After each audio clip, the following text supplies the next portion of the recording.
Hi everyone, welcome back to time for greatness Telugu. బయటికి వెళ్తే ఎన్నో సౌండ్స్ని వింటుంటాం. ఫుల్ ట్రాఫిక్, ఒక్కోసారి చాలా చిరాగ్గా తలనొప్పిగా కూడా అనిపిస్తుంది.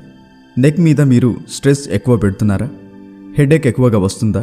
కారణం మీరు ఇయర్స్ని సరిగ్గా చూసుకోలేకపోవడం వల్ల కూడా అయి ఉండొచ్చు. ఇయర్స్కి చాలామంది మినిమం కేర్ కూడా ఇవ్వడం లేదు. ఈ వీడియోలో ఎలాంటి కేర్ తీసుకోవాలి, ఎలాంటి కేర్ తీసుకోకూడదు అనే విషయాల గురించి మీకు ఎక్స్ప్లెయిన్ చేస్తాను. So let's begin. Number 1, ear health.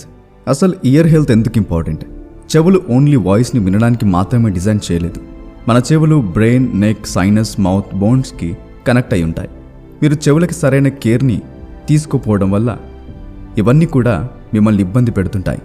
Neck మీద ఎక్కువ నొప్పిగా అనిపించడం, మీ ఓరల్ హెల్త్ బాగా లేకపోవడం, మాట్లాడడానికి ఇబ్బందిగా అనిపించడం, సౌండ్స్ వల్ల తలనొప్పి రావడం, సౌండ్స్ వల్ల ఇరిటేషన్ రావడం, ఇవన్నీ జరుగుతుంటే మాత్రం చెవులకి కేర్ తీసుకోవడం ఎంతో అవసరమని అర్థం. తెలియకుండానే ఫుల్ సౌండ్స్తో ఇయర్ ఫోన్స్ పెట్టుకొని గంటలు వింటూనే ఉంటారు. మరి చెవులు ఎంత ఇబ్బంది పడుతుంటాయి మీకు తెలుసా? మనం సౌండ్స్ని వినడానికి చెవిలో 3 పార్ట్స్ హెల్ప్ చేస్తాయి: outer ear, middle ear, inner ear. ఈ అవుటర్ ఇయర్ మీరు వినే ఇన్ఫర్మేషన్ని తీసుకువెళ్తాయి. ఇన్నర్ ఇయర్ అనేది మనం విన్న వాటిని బ్రెయిన్ వరకు తీసుకెళ్తుంది. ఈ సెల్స్ సెన్సిటివ్గా ఉంటాయి. మీరు ఎక్కువ కాలం ఎక్కువ సౌండ్స్తో వినడం వల్ల మీ ఇన్నర్ ఇయర్ డ్యామేజ్ అవుతుంది. మీ వినికిడి శక్తి ఈ విధంగా తగ్గడం మొదలవుతుంది. ఎక్కువగా సౌండ్స్ వినడం, ఎక్కువగా ఇయర్ ఫోన్స్ని యూజ్ చేయడం, ఎక్కువసేపు ఫోన్ మాట్లాడడం, కాటన్ స్వాబ్స్ని ఎక్కువగా యూజ్ చేయడం, చెవుల్లో వేళ్ళు ఎక్కువగా పెట్టడం, చెవులని బాగా రబ్ చేయడం, స్ట్రెస్, స్మోకింగ్, ఆల్కహాల్, ఇవన్నీ మీ వినికిడి శక్తిని తగ్గించే విషయాలు. మీరు ఏమాత్రం ఇవన్నీ చేస్తున్నా మీ చేతులతో మీరే మీ హెల్త్ని నాశనం చేసుకుంటున్నారని అర్థం. ఒక్కో పుస్తకం ఒక్కో రకమైన జ్ఞానాన్ని అందిస్తుంది. ఎన్ని పుస్తకాలు చదివినా తనివి తీరదు. పుస్తకాల ద్వారా ఎంతో నేర్చుకుంటాం. నేను కూకు FM ద్వారా ఆడియో బుక్స్ని వినటం స్టార్ట్ చేశాను. ఈ యాప్లో తెలుగుతో పాటుగా ఎన్నో మల్టిపుల్ లాంగ్వేజెస్లో ఆడియో బుక్స్ అవైలబుల్గా ఉన్నాయి. హెల్తీగా ఉండడానికి డైట్ చేస్తుంటాం. అలాగే మనం ఫైనాన్షియల్గా ఇండిపెండెంట్గా మారడానికి ఫైనాన్షియల్ డైట్ చేయాల్సిన అవసరం ఉంది. అసలు ఫైనాన్షియల్ డైట్ అంటే ఏంటి అనే విషయాలు తెలుసుకోవాలంటే ది ఫైనాన్షియల్ డైట్ బుక్లో ఎక్స్ప్లెయిన్ చేశారు. మీరు కూడా ఇలాంటి మరెన్నో ఆడియో బుక్స్ని వినాలంటే మేము డిస్క్రిప్షన్లో ఇచ్చిన లింక్ ద్వారా ఇన్స్టాల్ చేయడం వల్ల 399 రూపీస్కి ఉన్న సబ్స్క్రిప్షన్ 199 రూపీస్కి మాత్రమే లభిస్తుంది. మా coupon code T50. Kuku FM app play store and app స్టోర్లో అవైలబుల్గా ఉంది. మరి ఇంకెందుకు ఆలస్యం? Link in the description box. Back to the video. Number 2, how to care year health. ఇప్పటి వరకు ప్రాబ్లమ్స్ చెప్పాము. ఇప్పుడు ఎలా జాగ్రత్తలు తీసుకోవాలో చెప్తాను. మీరు ఒక్కరే ఉన్నప్పుడు ఫోన్ కాల్స్ వస్తే స్పీకర్ పెట్టి మాట్లాడండి. అందరూ ఉన్నప్పుడైతే ఇయర్ ఫోన్స్లో వాల్యూమ్ తక్కువగా పెట్టి మాట్లాడండి. అండ్ సాంగ్స్ వింటున్నప్పుడు కూడా తక్కువ వాల్యూమ్లోనే వినండి.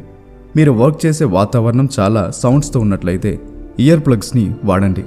ఇవి కెమిస్ట్ షాప్స్లో ఎక్కువగా ఈజీగా దొరుకుతాయి. ఇయర్ ప్లగ్స్ని క్యారీ చేయడం కూడా చాలా ఈజీ. Number 3, ear cleaning. మీరు ఇయర్స్ లోపల క్లీన్ చేయడానికి ఏవేవో వాడుతూ ఉంటారు. మీకు తెలుసా, ఇయర్స్ అనేటివి వాటంతట అవే క్లీన్ చేసుకుంటుంటాయి. Ears are self cleaning organ. ఎక్కువగా కాటన్ స్వాబ్స్ని యూజ్ చేయకూడదు. మస్తమాను కాటన్ స్వాబ్స్ని యూజ్ చేయడం వల్ల లోపల ఉన్న సెన్సిటివ్ ఏరియా డ్యామేజ్ అయ్యే ఛాన్సెస్ ఉంటాయి. మీరు 3 బాడీ పార్ట్స్ని ఆయిలింగ్ చేయాల్సిన అవసరం ఉంది: హెడ్, ఫుట్ అండ్ ఇయర్స్. ప్రస్తుతానికి మీకు ఎటువంటి ఇయర్ ప్రాబ్లమ్స్ లేవా? ఇంతే హెల్తీగా లైఫ్ లాంగ్ మెయింటైన్ చేయడం ఎలా? ప్రతిరోజు స్నానం చేసిన వెంటనే కాటన్ క్లాత్తో స్లోగా ఇయర్స్ని క్లీన్ చేయండి. తర్వాత కూల్డ్ ప్రెస్డ్ ఆయిల్ని ఫింగర్కి రాసుకుని చిన్న మసాజ్ లాగా చేయండి. ఇలా చేయడం వల్ల లోపల ఉన్న డర్ట్ పార్టికల్స్ ఈజీగా బయటికి రావడాన్ని గమనిస్తారు. మీరు రెగ్యులర్గా స్విమ్ చేస్తారా? రెగ్యులర్గా ఇయర్ ఇన్ఫెక్షన్స్తో బాధపడుతున్నారా? ఇయర్ పెయిన్ అండ్ ఎక్కువ సౌండ్స్ వినడం వల్ల ఇబ్బంది పడుతున్నారా?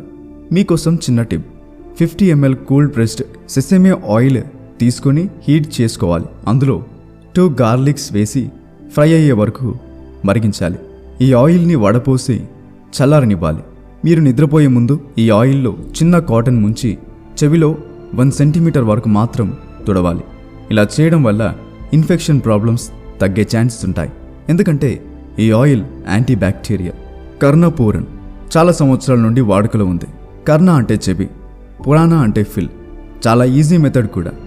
ఓన్లీ కూల్డ్ ప్రెస్డ్ సెసేమే ఆయిల్ని కాసేపు మరిగించి చల్లారనివ్వాలి. ఈ ఆయిల్లో చిన్న కాటన్తో ముంచి చెవిలో డైరెక్ట్గా ఆయిల్ని వేయొచ్చు. ఇలా వేసిన తర్వాత 15 మినిట్స్ ఉంచాలి. ఆ తర్వాత హెడ్ని బెండ్ చేయడం వల్ల ఆయిల్ మొత్తం బయటికి వచ్చేస్తుంది. ఈ విధంగా మౌత్కి ఒకసారి చేయొచ్చు. ఇలా చేయడం వల్ల ఎటువంటి సైడ్ ఎఫెక్ట్స్ ఉండనే ఉండవు. మా ఇంట్లో అయితే చిన్నప్పుడు ఇలా చెవిలో ఆయిల్ వేసేవారు. ఆటోమేటిక్గా క్లీన్ అయిపోయేవి. మాకు సరదాగా అనిపించేది కూడా. మరి మీలో ఎవరికైనా ఇలాంటి అనుభవం ఉందా? యోగా చేయడం వల్ల బాడీలో అన్ని పార్ట్స్కి హెల్ప్ అవుతుంది, చెవులకి కూడా. ఇప్పటి నుండి అయినా ఎక్కువ వాల్యూమ్ పెట్టుకొని సాంగ్స్ వినడం మానేయండి. సౌండ్స్ ఎక్కువగా వినడం వల్ల వినికిడి శక్తి తగ్గుతుంది. చెవులలో కాటన్ స్వాబ్స్ని ఎక్కువగా యూజ్ చేయాల్సిన అవసరం లేదు. యోగా చేయడం వల్ల స్ట్రెస్ తగ్గడంతో పాటుగా మీ ఫిజికల్ హెల్త్ బాగుంటుంది. చెవులకు మినిమం కేర్ తీసుకోవాల్సిన అవసరం ఉంది, లేకపోతే ఎంతో నష్టపోతాం. స్ట్రెస్ వల్ల ఎన్నో ప్రాబ్లమ్స్, వినికిడి శక్తి తగ్గడానికి కూడా స్ట్రెస్ కారణం అవ్వచ్చు. కర్ణపూరన్ అనేది ఎప్పటి నుండో వాడుకలో ఉంది, మంచిది కూడా. మీకు నమ్మకం ఉంటేనే ట్రై చేయండి, ఎందుకంటే నమ్మకం లేకుండా ఏ పని అవ్వదు. ఎక్కువ సౌండ్స్ ఉన్నప్పుడు ఇయర్స్కి కేర్ తీసుకోండి. ఎటువంటి సౌండ్స్ లేకుండా ప్రశాంతంగా నిద్రపోవడానికి ట్రై చేయండి. ఈ వీడియో మీకు హెల్ప్ అయినట్టయితే ఈ ఫ్రెండ్స్ అండ్ ఫ్యామిలీ మెంబర్స్కి షేర్ చేయండి. Be happy always, keep smiling. మా ఛానల్ని సబ్స్క్రైబ్ చేసుకోవడం మాత్రం మర్చిపోకండి. Please like, share and do subscribe to my channel.